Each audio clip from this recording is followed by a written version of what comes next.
Welcome to Emerge and Empower Podcast TV, a platform where resilience meets transformation. Here, we amplify voices that have faced trials, trauma, and adversity, stories that inspire hope, healing, and empowerment. Every episode brings raw, unfiltered conversations with individuals who have risen from hardship, embracing faith, strength, and purpose. Join us as we break the silence, uplift one another, and emerge stronger together. New episodes air Wednesdays at 6 p.m. English and Saturdays at 6 p.m. with select Saturdays in Creole for our Haitian audience.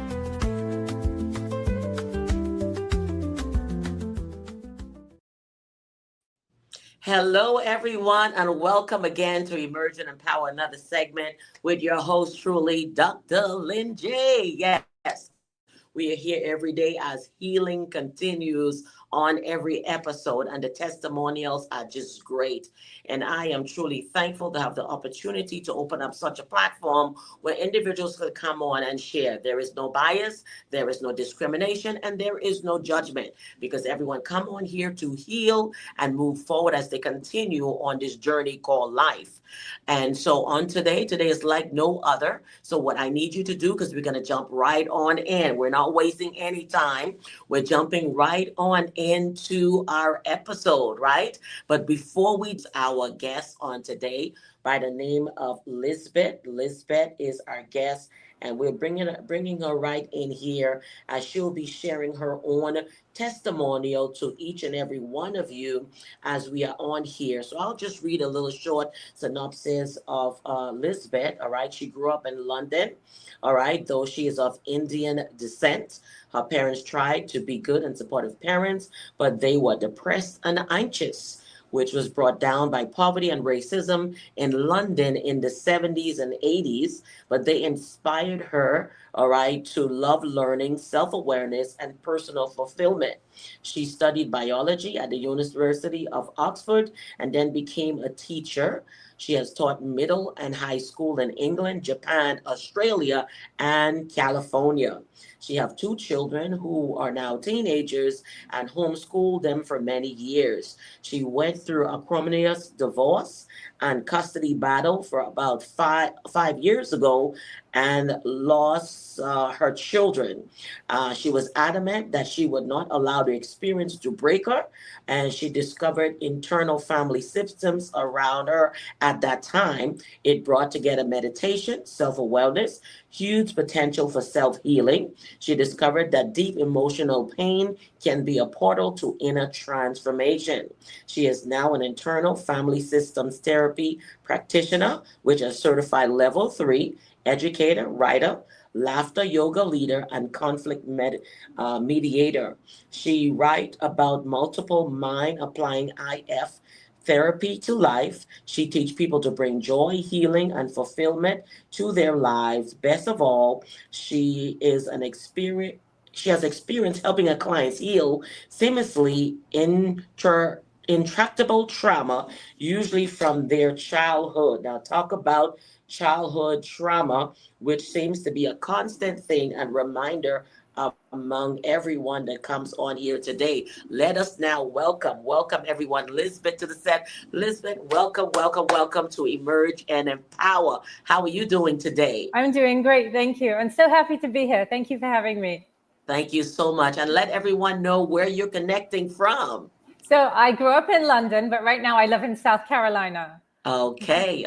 So Callie, all right, is in the house on today, and LizBeth is right here. So LizBeth, we're just gonna dive in. I mean, the synopsis was just a brief overview of your story, right? And so on today, you'll be sharing with our audience your own personal experience. You are today now a successful woman, but it was not always that way. So you're gonna take us back to as early as you would like to share as we just dive right into your story. Right. So I think for me, it was my parents really instilling in me this love of learning and self-awareness, and how knowing yourself was so important. And I was very much a loner as a child. So I spent a lot of time just being with myself, going inside. And I just found it really fascinating. And then it was much later when I discovered internal family systems that I got the language for understanding what was going on in me. And then that really helped me to bring together some of those influences like nonviolent communication and meditation. And I think up until then, those tools had been super helpful in noticing what was going on in me, but they weren't necessarily helpful in getting me to change patterns or heal trauma.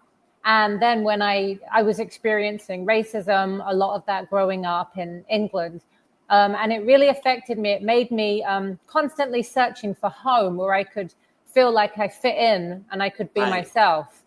And I don't know if I've ever found that outside myself, because I don't think we do. I think we find it within. Right. But then when I went through this really difficult custody case a few years ago, it nearly broke me. And I was just adamant that I wasn't going to let it. And then I discovered internal family systems. And it gave me this way to not just notice what was going on inside, but access parts of me who were still carrying trauma, still playing that out in my everyday life and living under a cloud. So there's the reality of how hard life can be. And I certainly don't want to diminish that. But then it's our response to it. And by healing the baggage, the things that we bring that we're projecting into the present, we can handle the things that life throws at us with more resilience. And when life is full of joy inside, then we're more able to live that out externally too. Right. So this is the LizBeth today. So just take us back into your childhood. Okay. Well, I would say that I was a bit of a loner, and I didn't fit in. And I internalized a lot of things that were going on in the world. So when I was rejected, when there was racism that I experienced, I didn't know how to make sense of it. So I made it about me, and that affected my self-esteem. It affected my self-worth. And that's really painful. And what I learned was that I could change. I could go to different places. And that was part of my learning, to travel to new places and see if I could bring out different aspects of myself with that beginner's mind. Really try to put myself in situations that challenge the norms so that I could discover who I was. So I think I first felt that sense of freedom when I was 24 and I was living in Japan, and it was such a different place. Like everything seemed turned on its head in respect to culture, human interactions. Everything was just so foreign and different. But it gave me the opportunity to experiment, to just find my authenticity and to discover who I was. And, that was really fun. It was fun to, be unique and different. Right. So that was really formative in my self-discovery. So, Wow. Yeah. Now, a lot of people might hear you use the word racism and not understand it, especially in a place like London. Some might say, well, the world goes there, just like the world goes to United States. The world goes everywhere. But at the same time, you still have individuals that are still dealing, culturally, when it comes to certain environments. So now here it is, you went to Japan, which is a whole new, it's like maybe like a culture shock, right? Right. And now you finally feel like, maybe I can, find my own identity here. I can be, who I am. So at this time, you're 24 years old. All right. And in this 24 years old, you went there for college, or did your family move there? What took you to London? So I was a teacher.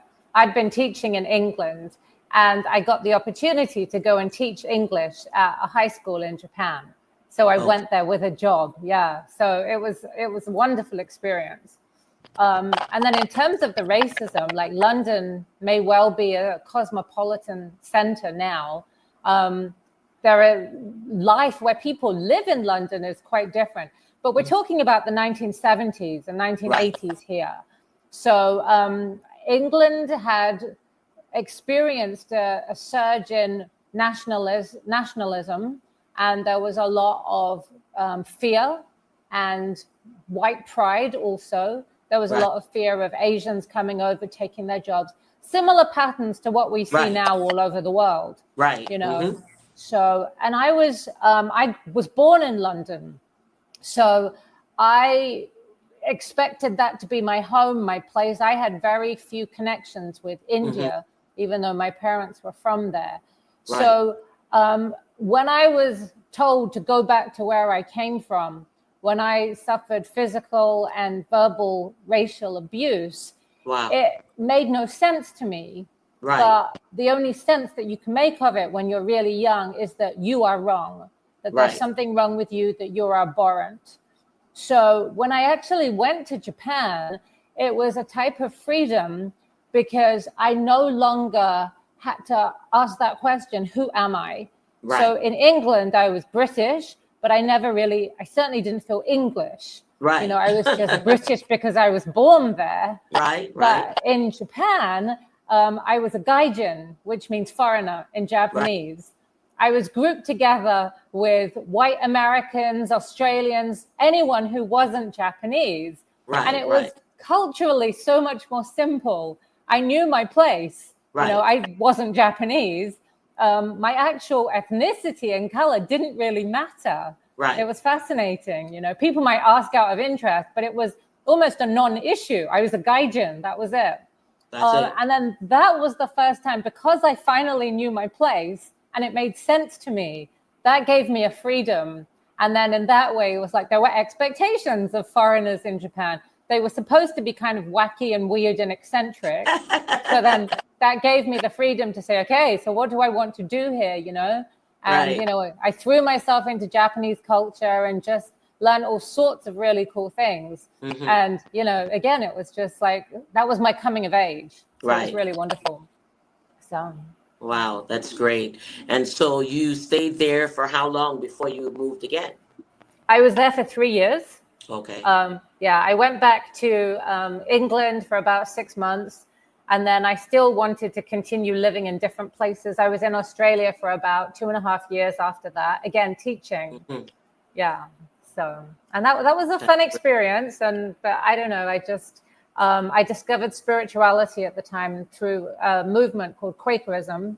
So I came to the United States, to Philadelphia, and I studied Quakerism there. And it's not quite a religion. It's a non-religious movement that's all about peace, justice, simplicity, integrity. It's very non-dogmatic. And then I was teaching environmental science at a Quaker semester program for peace, justice, and sustainability in California for a few years after that. So, okay. Yeah. And so when did you truly come into yourself? I would say it was in the last few years. And that's because... the last 2 years recently? Last few years, yeah. Few, okay. Yeah, so since the custody case. And I say that very carefully because although I had gone through many periods of really trying to live authentically and understand who I was, before I went through my custody case, some of my skill set seemed almost theoretical. So I had done a lot of healing. I was training in nonviolent communication. I was helping people resolve conflict through practices of compassion. And yet, after I went through my custody case, it was like I had experienced true suffering and I had been broken and I had to rebuild myself. And then my skill set was no longer just theoretical. I really understood suffering, and that helped me to truly have empathy for people that I was working with. And the other reason I say that I came into myself in the last few years was because before then, I think I just didn't like myself. Even when you traveled. So did you meet your husband on your travel, or once So you it's stepped? now my ex-husband, and Ex-husband. and I met him at that place where I was studying Quakerism and spirituality. Okay. So even through all of my spiritual seeking, through all of that traveling, all the meditation retreats I did, there was still this sense of self-loathing. And it was only when I discovered IFS in the last few years that then it started to make sense to me, because it wasn't that I hated myself. I learned that we are made up of different parts or sub-personalities. So it simply meant that a part of me hated another part of me, but that wasn't truly who I was. I discovered myself. And if I can relate to my parts, other people, from that place of self-energy, that place is full of compassion and curiosity. There is no loathing or hatred or judgment there. Mm-hmm. So I could be with the parts of myself who didn't like other parts of myself and embrace them, find out what those parts wanted for me, and really try to understand them better. So I think there's so much freedom in that, to finally love who you are, because you're relating to everyone inside from that place of compassion. So first, theoretically, you were helping others, and you were also moving in that space yourself. So therefore, it wasn't until, let's say, you were awakened through the pain of this divorce that brought you forward into this true realization? I think so. Yeah. I mean, I think everything I had done up till then was very relevant, really important. I mean, it wasn't just like I got my healing done in a few years and that was it. I think it's taken years, and there was a lot of healing on the way.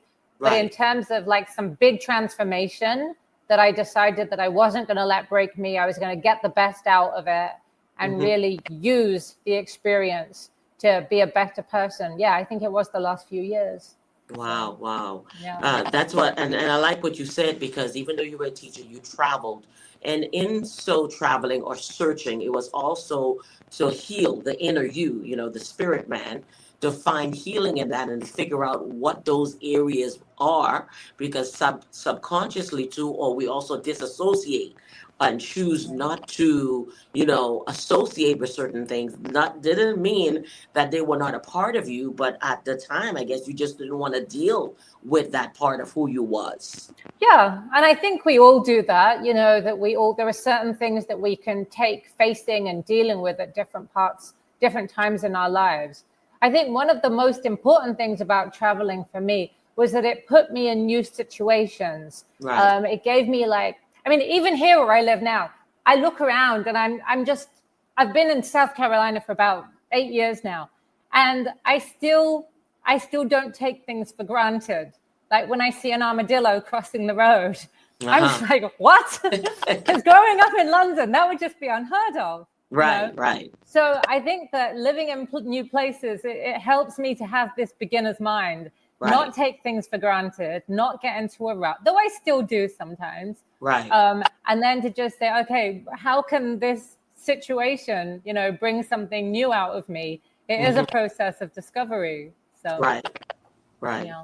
In truth.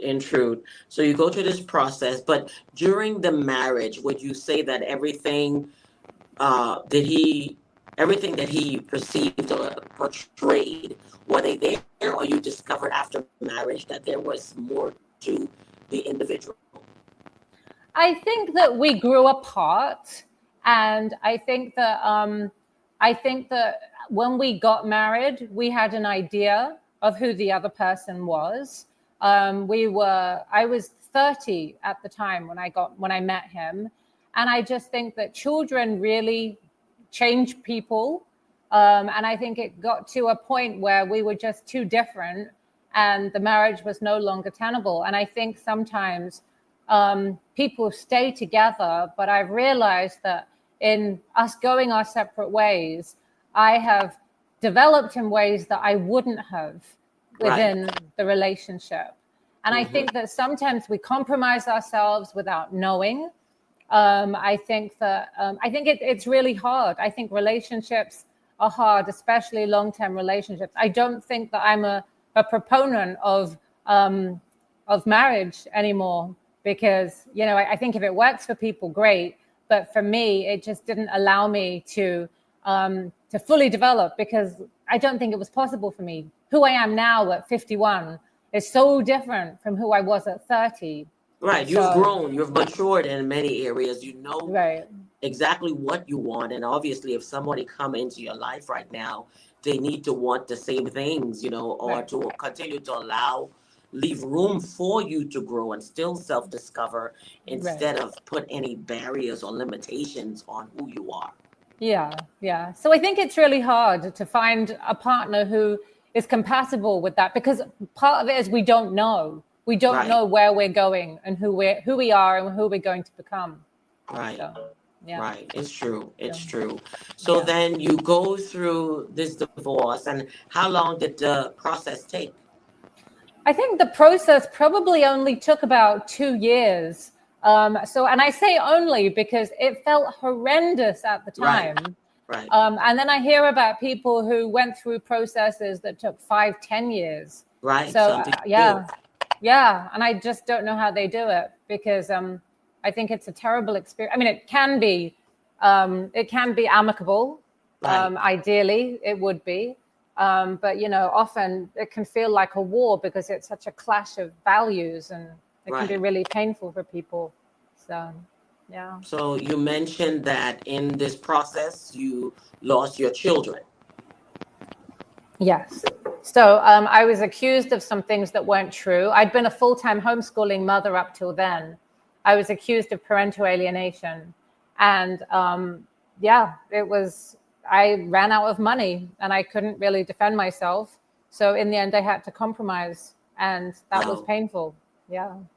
So. Wow. So I'm sure as a mother, that is hard. That's the last thing you're going to think, is that you will no longer have your children, you know, with you. So that must have been a very, very difficult time for you as a mother. Yeah. And it was a loss of identity too, because I really had been a full-time mother, homeschooling, really committed to, you know, just being with my children. I look back on the process, and some days are hard. I mean, I do have my children now. I do have some custody, and we have an amazing relationship. It's really wonderful. But I am able to look at what happened and be grateful for the gifts that the whole process gave me, because I don't know if I would be doing the work that I'm doing now if it wasn't for everything I went through. And the work I do now, it really is incredibly fulfilling. And you read in your intro, I wrote that I do get to help people heal their trauma in ways that has seemed intractable for them.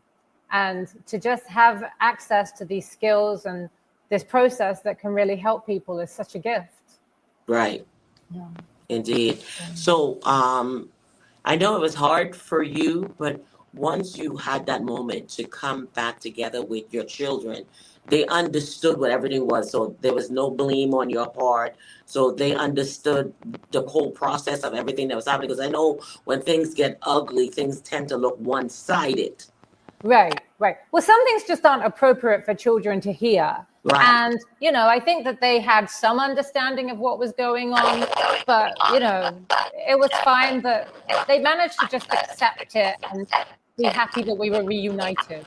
Coffee was just coffee, a routine sip, part of the 2 billion cups consumed daily, enough to fill an Olympic swimming pool every 3 minutes. Same old flavor, same old routine. For centuries, 75% of coffee drinkers have settled for mediocrity, masking the taste with sugar, syrups, and overpriced add-ons.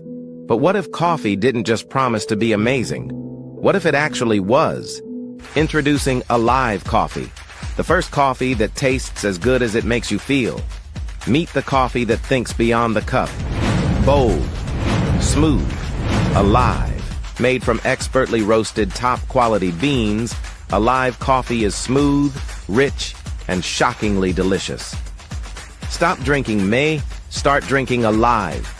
The coffee that delivers, just like the 90% who won't start their day without it.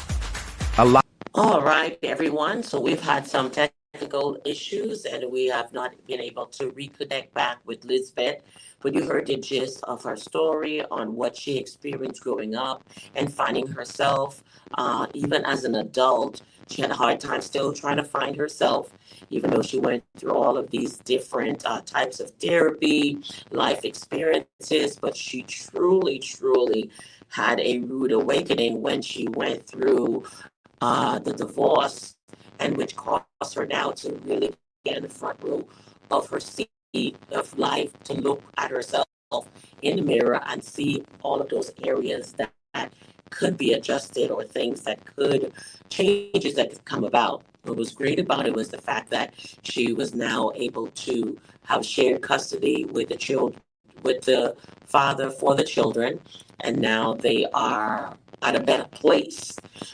For many, it never gets to a better place. And we're thankful that she was able to experience that and still be able to be a mom to her children and share the custody. In life, some things happen where we don't expect certain changes to happen. We don't know what's around the corner. But at the end of the day, your attitude at the end of the day says it all. How you look at life also changes that factor as well. So on this platform of Emerge and Empower, we encourage individuals to continue emerging forward, healing, because healing is every day. You heard it with LizBeth. She's still on the journey of healing, still self-discovering, but at the same time have enough to be able to help those who are further along, way behind in those places where she once was, to help them come forward and pull them out of whatever situation, mindset, blockage, barriers that they might have in life, in order to get them on the front row seat of their lives. Oh, there we go. There we are. There we go. Great. What we would say to them, for those who are not sure or think that they're fine but aren't, what would you say to an individual?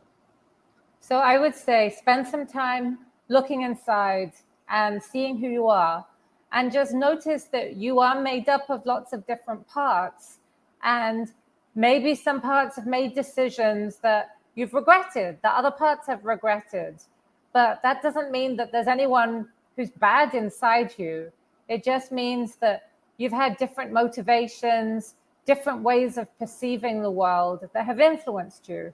And if you can take some time to send some compassion to your parts and just build a relationship with them, then I think that will just bring some more love and healing within. All right. And what would you say to a parent that experienced what you did, to understand the other side of it? I would say just try to dialogue. I think that custody cases, the whole legal system is so litigious and polarized. And I think that, if we can bring it back to shared values, what both parties want, and really figure out, what's going on there and how to make that happen. And take responsibility for your stuff. Really hope the other person takes responsibility for theirs, so that doesn't become what it's all about, which I think too often it does. Yeah. Because in the end, the children are caught in the middle of it all. Right.